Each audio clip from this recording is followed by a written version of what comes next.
Olá, meu nome é Enzo e eu vou falar sobre os pigmentos fotossintéticos para o trabalho de conclusão da disciplina de Fisiologia Vegetal. Bom, iniciando então, as reações de fotossíntese elas ocorrem nas membranas internas especializadas que são encontradas nos cloroplastos e são chamadas de tilacoides. O produto final dessas reações dos tilacoides são os compostos de alta energia ATP e NADPH, utilizados para a síntese de açúcares nas reações de fixação de carbono. A energia proveniente da luz solar, ela é inicialmente capturada pelos pigmentos presentes nessas plantas e que se localizam justamente nos cloroplastos.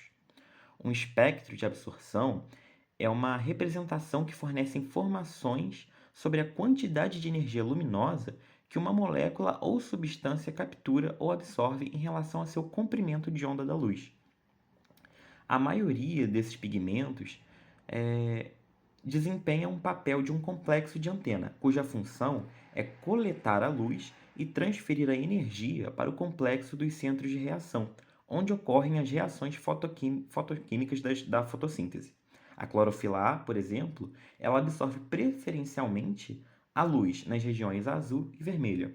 Né? Olhando esse gráfico na primeira imagem, nós podemos ver as regiões do espectro de luz onde cada pigmento absorve. Dando sequência, os espectros de ação desempenham um papel fundamental no avanço da nossa compreensão da fotossíntese, né? Uma vez que eles nos permitem visualizar e quantificar a resposta de um sistema biológico, como a planta, à luz, em relação ao seu comprimento de onda. E essa absorção de luz ela pode ser quantificada e analisada por meio da lei de Planck. Por exemplo, um espectro da ação para a fotossíntese pode ser obtido por meio de medições da quantidade de oxigênio que essa planta libera em relação aos diferentes comprimentos de ondas de luz. Então, com isso, nós podemos medir a eficiência da absorção de luz pelos pigmentos fotossintéticos e quais comprimentos de onda são mais efetivos na condução do processo fotossintético. Falando então, inicialmente sobre o primeiro pigmento, né, as clorofilas.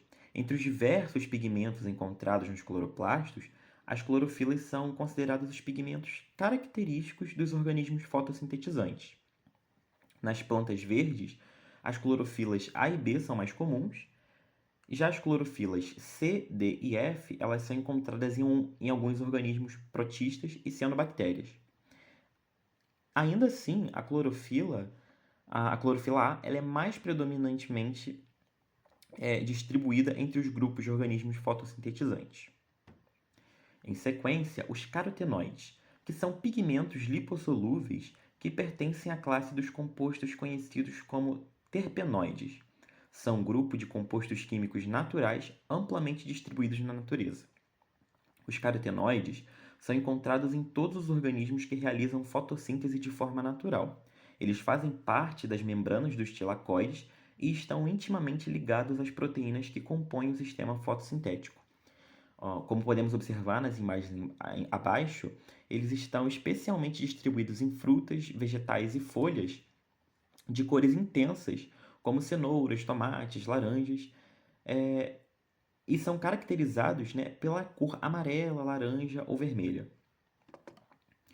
Os carotenoides, eles absorvem a energia da luz e a transferem para a clorofila, desempenhando um papel crucial no processo de fotossíntese. Por isso, são chamados de pigmentos acessórios. Eles possuem um papel importante também na proteção desses organismos contra danos causados pela luz. Eles atuam então como antioxidantes, ajudando a neutralizar os radicais livres gerados durante o processo fotossintético e dessa forma eles minimizam o estresse oxidativo nas células. Agora eu vou me aprofundar um pouco mais sobre os pigmentos acessórios.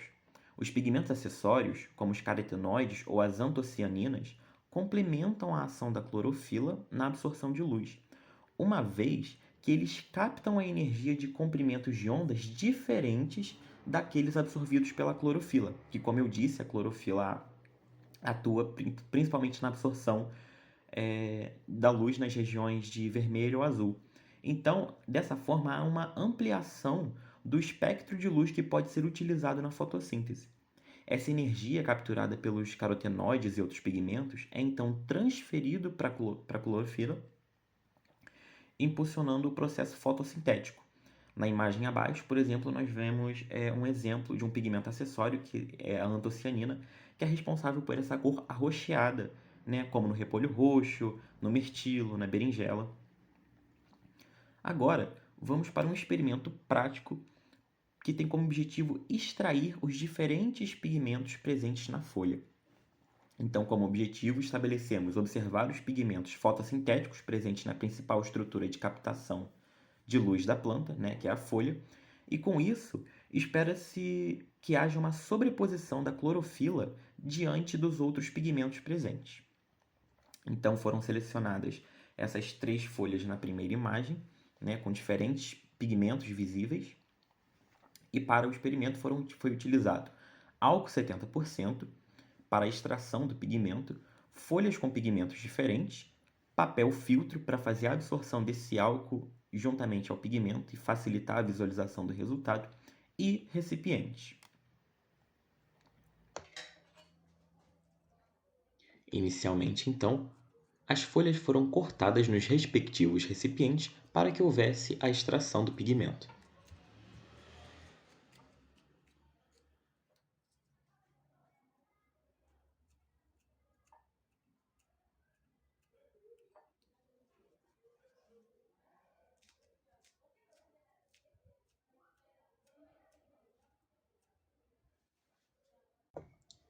Em seguida, as folhas foram maceradas com uma pequena quantidade de álcool e logo em seguida foi adicionado um pouco mais de álcool 70% para que então ocorresse a extração de fato dos pigmentos de cada uma das folhas.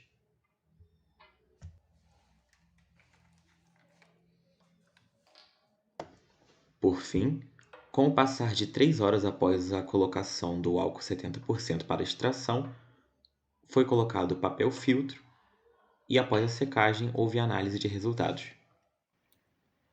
E agora, para o resultado, observe nessa primeira imagem, que é referente à primeira folha do slide anterior, nós observamos a presença, então, após a absorção do álcool por meio da capilaridade, né, no papel, nós observamos a presença dos pigmentos clorofila A e B. A clorofila A representada pela região verde no papel e a B, a região mais amarelada nas extremidades. Essa segunda folha, ela era toda roxa, né? Não havia presença visual de uma clorofila esverdeada, e ainda assim nós conseguimos observá-la, né, a presença do pigmento clorofila A no resultado, juntamente a um pigmento acessório de cor rosa. Por fim, observamos então o resultado referente à última folha.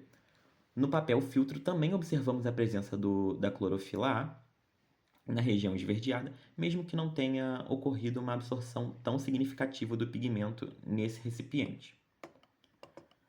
Segue então a bibliografia e obrigado.